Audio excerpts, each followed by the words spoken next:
आज बात करेंगे exercise 2.1 of the chapter number 2 polynomials. In the previous lecture we have already discussed about the polynomials. We have already know about कि what are polynomials, क्या नहीं होते हैं polynomial, what are the properties of the polynomials. We have all that things we have already learned in the previous lecture. हम पिछले lecture में सब कुछ पढ़ चुके हैं, ठीक है. तो today I am going to start the exercise 2.1 of chapter number 2 polynomials.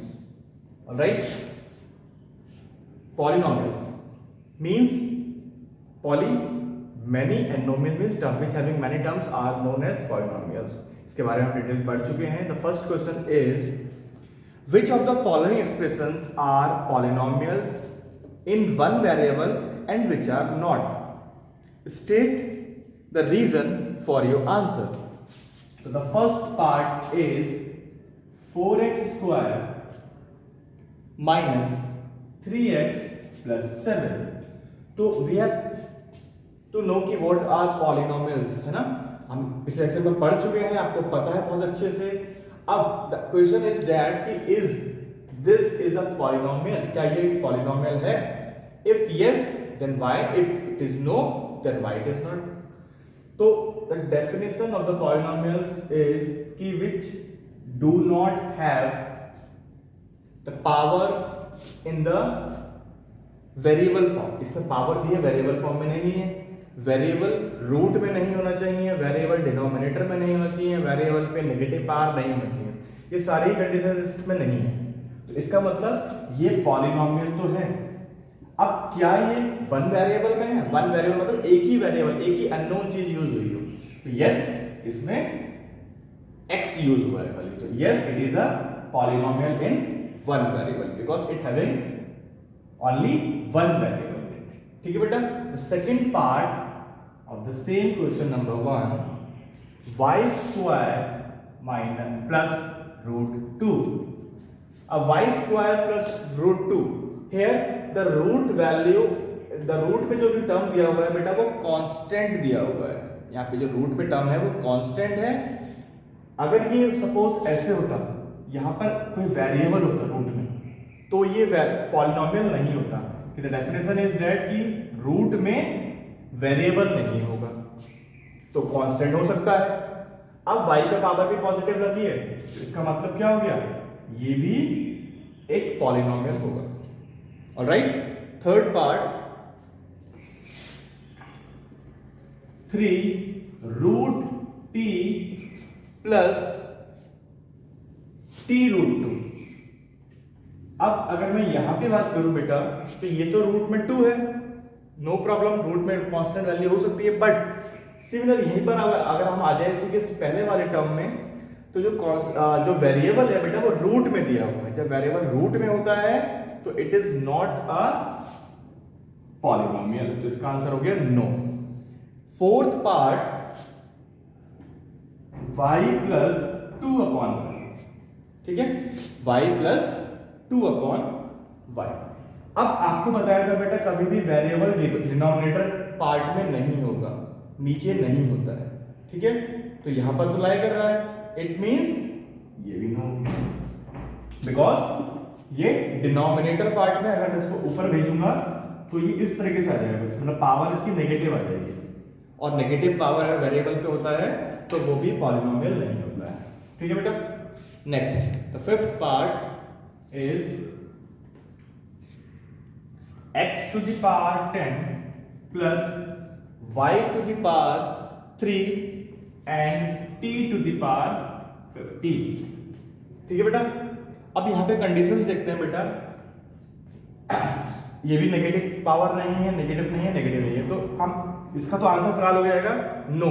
अब नो क्यों होगा? The reason is that the question हमसे पूछा गया था कि राइट द फॉलोइंग या which of the following are polynomials in one variable. ये बेटा पॉलिनोमियल तो बन रहा है, इसमें सारी कंडीशंस वाली नहीं है जो पॉलिनोमियल को हटाती है, अलग करती है. तो इसमें क्या है बेटा, ये एक पॉलिनोमियल तो बन रहा है but it is not in one variable. अगर हमारा क्वेश्चन होता है which of the following are polynomial, तो हम लिखते हैं yes it is a polynomial. But question is that, question क्या था हमारे पास, which of the following expressions या which of the following are polynomial in one variable. इसमें 3 वेरिएबल यूज हुए, इसलिए नो आंसर आएगा बेटा। रीजन क्या हो गया, ये पॉलिनोमियल तो है but it having 3 variables in it, इसमें 3 वेरिएबल आ रहे हैं। ठीक है बेटा, क्लियर हुआ? चलो नेक्स्ट आगे बढ़ते हैं बेटा। The question number 2, the question number 2 is right down the coefficients. तो बेटा कोफिशिएंट क्या होते हैं, पहले हमें जानना है इसको, उसके बाद हम आगे बढ़ेंगे। कोफिशिएंट, कोफिशिएंट को अगर सिंपली कहें तो we can say that multiple, इसको हम मल्टीपल का नाम दे सकते हैं। ऑलराइट, कैसे होता है मल्टीपल समझ लेते हैं बेटा। Just look here, the question is 2x² y z। ये हमारे पास एक पॉलिनोमियल है। क्वेश्चन इज दैट कि right down the coefficient of x²। आपको x² का कोफिशिएंट लिखना है। कोफिशिएंट मतलब आपको बताया मैंने मल्टीपल, तो इसका मल्टीपल क्या क्या है बेटा, देखिए 2 into x² into y into z। अब देखिए x² का मल्टीपल क्या क्या है बेटा, ये भी है, ये भी है और ये भी है। तो मींस जिसकी बात हो रही है उसे छोड़ देंगे, बाकी बचे हुए नंबर, बाकी बचे हुए वेरिएबल उसके कोफिशिएंट कहलाते हैं। तो the coefficient of x² is this. Alright, similarly question आ गया हमारे पास 2xyz plus 5x²। The question write down the coefficient of x। अब x की बात हो रही है बेटा। अब देखिए बेटा यहाँ पर x² है, यहाँ पर x है, हमें x की बात हो रही है तो इस वाले को हम नहीं लेंगे, हम सिर्फ बात करेंगे इस वाले टर्म की। अब x को हटा दें, इसके मल्टीपल क्या क्या बचे हमारे पास, 2yz।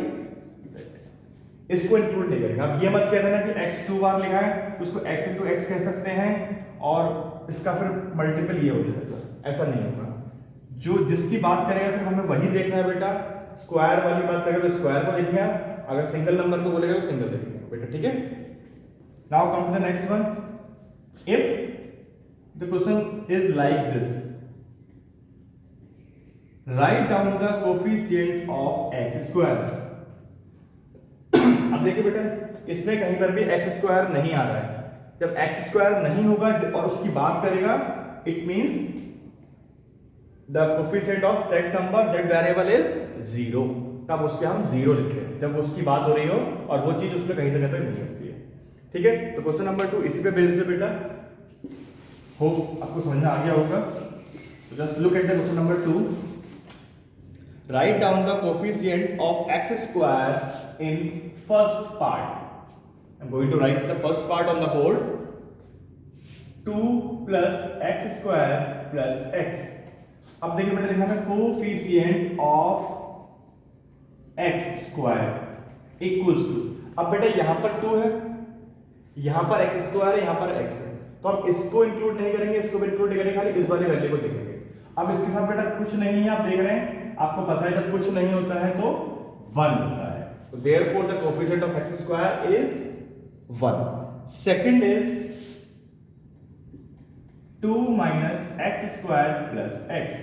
सेम क्वेश्चन है, बस यहां पर माइनस आ गया है, सॉरी ये क्यूब है। तो here coefficient of x²। अब इस पे स्क्वायर नहीं है, इस पे स्क्वायर नहीं, इन दोनों में इंक्लूड नहीं करेंगे, मैं इसको लूंगा। ठीक है, अब इस पे कुछ नहीं है तो फिर से 1 मानूंगा मैं। अब ये मेरा पॉजिटिव फॉर्म है तो यहाँ पर माइनस होना है।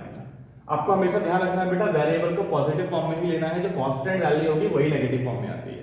ऑलराइट, तो 1 हो गया और साइन माइनस का लगा तो -1 is the coefficient of x²। Next part है बेटा हमारा third part, pi upon 2x² plus x। Now coefficient of x², we know that कि इसमें x² की बात हो रही है तो इसको इंक्लूड नहीं करेंगे हम, तो कोएफिशिएंट ऑफ x², तो multiple of x² here pi upon 2। ठीक है बेटा, next fourth part is that √2x -1। ठीक है, अब अगर ये रूट ऐसे होता इस तरीके से, मतलब x पे भी रूट लगा होता तो ये पॉलिनोमियल ही नहीं होता। अब रूट क्या है, खाली 2 पे लगा है, x पे नहीं, इट मींस ये पॉलिनोमियल तो है, इतना क्लियर हो गया, ये पॉलिनोमियल है। अब right down the coefficient of this, coefficient of x square. अभी मैंने आपको बताया था जिसकी बेटा बात हो रही होती है, अगर वो चीज नहीं है उसके अंदर, then the coefficient of that number, that variable is 0, क्योंकि इसमें x स्क्वायर नहीं है। तो this is the fourth part, ठीक है। अब वीडियो को पॉज करके इसको नोट कर सकते हैं। Now come to the next one, the question number 3, give an example. हमें एक एग्जांपल देना है, I am going to give one example of binomial of degree 35। Question number 3 है हमारे पास बेटा, हमें एग्जांपल देना है बाइनोमियल का of degree 35 and one monomial. In the last lecture we have studied about the binomial and the monomial. Binomial means which having two terms, monomial which having one term only. अब higher degree कितनी बोल रहा है इसके अंदर 35, इसके अंदर higher degree बोल रहा है बेटा 100। तो आपको नीचे वाले में एक ही टर्म लिखना है, ऊपर वाले में दो टर्म लिखना है। तो you can write x to the power 35 plus 5, बस। तो मैक्सिमम पावर कितनी होगी बेटा इसकी 35। अब इसकी मैक्सिमम पावर होना चाहिए 100 और ओनली मोनोमियल, तो just right x to the power 100 और you can write any variable और उसकी पावर 100 लगाते हैं, वो हमारा सोल्यूशन हो जाएगा। Alright, now come to the बेटा question number 4। The question number 4 is find the degree, या राइट डाउन द डिग्री। हमें क्या निकालना है बेटा इस क्वेश्चन में, डिग्री निकालना है। अब डिग्री क्या होता है, व्हाट इज डिग्री, इस वाले क्वेश्चन में भी डिग्री मतलब पावर, समझ में आया होगा आप लोगों को। थोड़ा और एक्सप्लेन कर लेते हैं बेटा इस पार्ट को, डिग्री क्या है। Suppose I having some examples like 5x square plus 3x, second 3x to the power 2 plus 5x to the power 7 plus 3, 4 3 5x square y square z square plus 7xy z, 4 5x 5 7, ठीक है। आई having some examples, मैंने कुछ right करे हैं। now I am going to find the degrees of this number, these variables। degree मतलब higher power, degree means highest power, ठीक है बेटा, degree means highest power। तो इसमें अब देखिए highest power आपको क्या दिखाई दे रही है बेटा, दोनों में, इस पे 1 है, इस पे 2 है, तो इस वाले पार्ट में डिग्री क्या हो गई बेटा 2, ठीक है। सिमिलरली इस पे आइए, इसमें 2 है, इस पे 7 है, इस पे नहीं, तो डिग्री इक्वल्स टू 7, ठीक है बेटा। The higher power is known as a degree. इस पे आइए बेटा, यहाँ पे 2 है, यहाँ पे 2 है, यहाँ पे 2 है, यहाँ 1 1 1। बेटा एक चीज आपको ध्यान रखनी है, अगर आपको लग रहा हो देखने में तो आप बोलेंगे higher degree equals to 2, higher power equals to 2, but इसमें हायर पावर 2 नहीं है, क्योंकि यहाँ 1 1 दिखाई दे रहा है आपको, यहाँ 2 2 दिखाई दे रहा है। तो अकॉर्डिंग टू यू कि हायर पावर 2 हो गई, क्योंकि 2 ही दिखाई दे रहा है। But you know very well, हमने लास्ट लेक्चर में पढ़ा था, लास्ट लेक्चर में पढ़ा था in the chapter number 1 laws of exponents. Laws of exponents में क्या पढ़ा था, whenever the variables are in the multiplication then we have to add the powers. तो देखिए बेटा, इसको बोलते हैं 5 into x square into y square into z square, ये मल्टीप्लिकेशन में है। तो इन this case we have to add all this powers. तो अगर मैं इसको ऐड करूंगा, क्योंकि एक ही टर्म आ रहा है, एक ही टर्म में जितनी पावर होती है बेटा सारी ऐड हो जाती है, एक ही टर्म में है और ये दूसरा टर्म है। अगर मैं इसको ऐड करूंगा तो 1 + 2 + 1 कितना हो गया, 3 हो गया ये बेटा, 2 + 2 + 2 ये 6 हो गया। इस केस में डिग्री कितनी होगी बेटा 6 मानी जाएगी। हियर कुछ नहीं है, 1 मानते हैं, तो degree equals to 1। And the case of the constant, the degree of the constant number is 0। ये जो डिग्री होती है बेटा हमेशा वेरिएबल की होती है, ना कि कांस्टेंट वैल्यू की। एक और एग्जांपल देते हैं बेटा आपको, just look here 6 example. 7x to the power 5 plus 3 to the power 10। तो in this case the degree is 5। हम 10 डिग्री नहीं लेंगे बेटा, जो डिग्री होती है बेटा हमेशा वेरिएबल की ली जाती है, ना कि कांस्टेंट वैल्यू की, क्योंकि ये फर्दर सॉल्व हो जाएगा, ठीक है। तो ये था डिग्री का टॉपिक। तो इसी पे बेस्ड हमारे क्वेश्चन नंबर 4 है बेटा, that I am going to solve on the board. Just look here, the first part 5x cube plus 4x square plus 7x। तो आप इजीली बता सकते हैं बेटा what is the degree here? Yes, 3 is the degree. Higher power is 3, 3 is the degree. Next 4 minus y square. So here the degree equals to normal दिखाई दे रहा है। Next part 5t minus root 7. Here only one variable is to be there और इसकी power कुछ नहीं है तो 1 मानते हैं हम, तो डिग्री इक्वल्स टू 1। ठीक है बेटा। नेक्स्ट 3, अभी मैंने बताया था बेटा the degree of the constant value is 0। इसकी वैल्यू, इसकी डिग्री क्या होगी बेटा? 0। Alright, now come to the last question of this exercise 2.1। ठीक है, नोट कर लिया बेटा, ऐसे मैं रब करने वाला हूं, इसको पॉज करके आप नोट कर सकते हैं बेटा। Now come to the question number 5। Question number 5 is classify as linear, quadratic and cubic. In the introduction video, हमने जो लास्ट इंट्रोडक्शन वीडियो थी हमने उसमें पढ़ा था बेटा कि which having the power 1, जिसके ऊपर 1 पावर होती है वो लीनियर होती है, power 2 means quadratic and power 3 means cubic. इस तरीके से हमने पढ़ा था बेटा। ठीक है, तो सिमिलरली हम इसको ऐसे ही करेंगे। तो first part is x square plus x। मैं सारे पार्ट लिख लेता हूँ बेटा, आप मुझे बताइएगा कि क्या क्या इसमें आंसर हो सकते हैं। Third part y plus y square plus 4। Fifth part, sorry fourth part 1 plus x। Fifth part 3t and the sixth part 7। Sixth part r square and यहाँ लिखता हूँ बेटा मैं, and the seventh part